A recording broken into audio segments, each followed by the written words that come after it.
சாய்ராம். 1987 நான் ஜெனரல் மேனேஜராக national projects construction corporation என்னும் நிறுவனத்தில் வேலை செய்து கொண்டிருந்தேன். அப்பொழுது நாங்கள் பாரத் அலுமினியம் கம்பெனிக்கு ஒரு பவர் பிளான்ட் நிர்மாணித்து கொண்டிருந்தோம். நாங்கள் அந்த சமுதாயத்தின் வேண்டுகோள் படி அங்கு புதிதாக ஒரு பிள்ளையார் கோவில் கட்டியிருந்தோம். அந்த கோவிலுக்கு கும்பாபிஷேகம் நடக்க ஒரு நாள் எல்லாம் தயாராக இருந்தது. மேலே நிற்பதற்காக தற்காலிகமாக இரும்பு ஷட்டரிங் பிளேட்டில் தளம் அமைத்திருந்தோம். கூட்டம் சேர்ந்து விட்டது. இன்னும் சிறிது நேரத்தில் கும்பாபிஷேகம் ஆரம்பித்துவிடும். மேலே நான், என்னுடைய மகன், என் மனைவி, ஒரு தச்சர், சிவாச்சாரியார், இவ்வளவு பேர் மேலே நின்று கொண்டிருக்கிறோம். அப்பொழுது என் பக்கத்தில் இருக்கும் தச்சர் திடீரென்று வினோதமாக கத்திக்கொண்டு 2 ஷட்டரிங் பிளேட்டுக்கு நடுவில் இருக்கும் இடைவெளியில் காலை விட்டு விழப்போனார். நான் உடனே கையை கொடுத்து அவரை அணைத்து மேலே தூக்கி நிறுத்தினேன். என்னுடைய கை அவர் மேல் இருக்கும் பொழுது அவர் கத்துவதை நிறுத்தினார். நான் கையை அகற்றினவுடன் அவர் மறுபடியும் கத்திக்கொண்டு கீழே விழப்போனார். மறுபடியும் அவரை மேலே தூக்கி நிறுத்தி அதே சமயத்தில் கீழே நின்று கொண்டிருக்கும் என்னுடைய எலக்ட்ரீஷியனை பார்த்து உடனே மின்சாரத்தை துண்டித்து விடு என்றேன். விழாவின் சம்பந்தமாக பல அலங்கார விளக்குகள் கோவிலுக்கு சுற்றி போட்டிருந்தோம். ஏதாவது அதில் கசிவு இருந்திருக்கலாம். நான் தச்சரை கேட்டேன், என்னப்பா ஆயிற்று, ஏன் கத்தினா இப்படி? அவர் சொன்னார், என்னை மின்சாரம் தாக்கிற்று. இதில் என்ன ஆச்சரியம் என்றால், நாங்கள் எல்லோரும் இரும்பு ஷட்டரிங் பிளேட்டில் நின்று கொண்டிருக்கிறோம். காலில் ஒரு காலணியும் அணியவில்லை. எங்களுக்கு மின்சாரம் தாக்கவில்லை. நான் அந்த தச்சரை கையை பிடித்து நிறுத்துகிறேன். அப்பொழுதும் என்னை மின்சாரம் தாக்கவில்லை. இது எப்படி நடந்திருக்கும்? அப்பொழுது ஏதாவது ஒரு அசம்பாவிதம் நடந்திருந்தால் என்ன ஆகியிருக்கும்? சுவாமியின் கருணையே கருணை. அவரால் தான் அன்று 5 உயிர் காப்பாற்றப்பட்டது என்று நான் மிகவும் நிச்சயமாக சொல்லலாம். சுவாமியின் அஷ்டோத்திரம் இருக்கிறது அல்லவா? ஓம் ஸ்ரீ சாயி பக்த வத்சலாய நமக. அதை பார்த்து சுவாமிக்கு துதித்து கொண்டேன், நன்றி தெரிவித்து கொண்டேன்.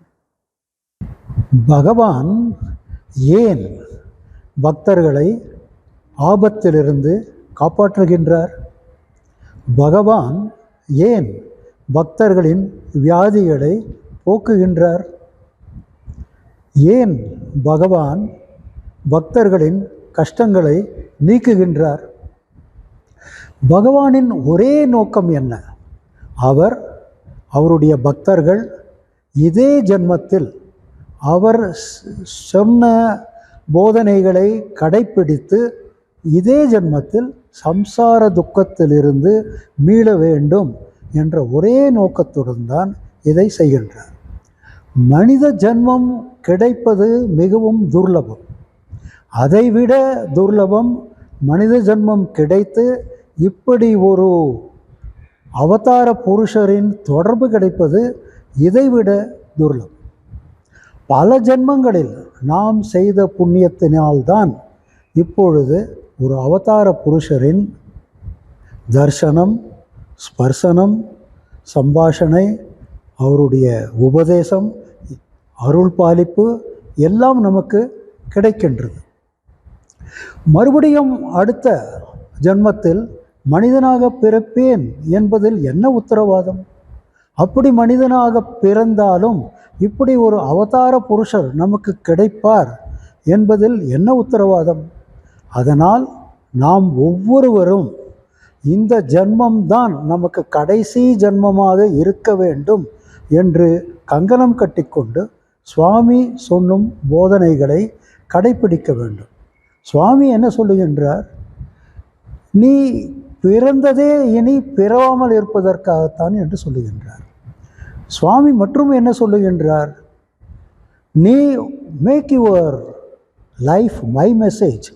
இதற்கு அர்த்தம் என்ன? உன்னுடைய வாழ்க்கையே என்னுடைய போதனையாக ஆக்கிவிடு என்கின்றார். அப்படி என்றால் நாம் எப்படி வாழ வேண்டும்?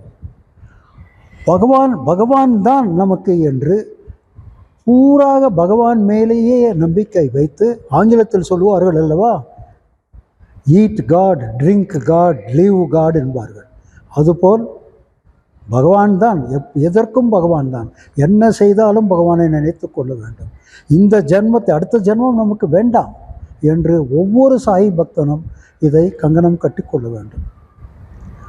ஒரு அஷ்டோத்திரம் நினைவு வருகிறது அல்லவா, ஓம் ஸ்ரீ சாயி சம்சார துக்க க்ஷய கராய நமக என்பதையும், ஓம் ஸ்ரீ சாயி ஞான சித்திதாய நமக என்றும் சுவாமியை துதிப்போம். மறுபடியும் எல்லாம் வல்ல நம்முடைய பகவானிற்கு அநேக கோடி நமஸ்காரங்களை தெரிவித்துக் கொள்கின்றேன். சாய்ராம்.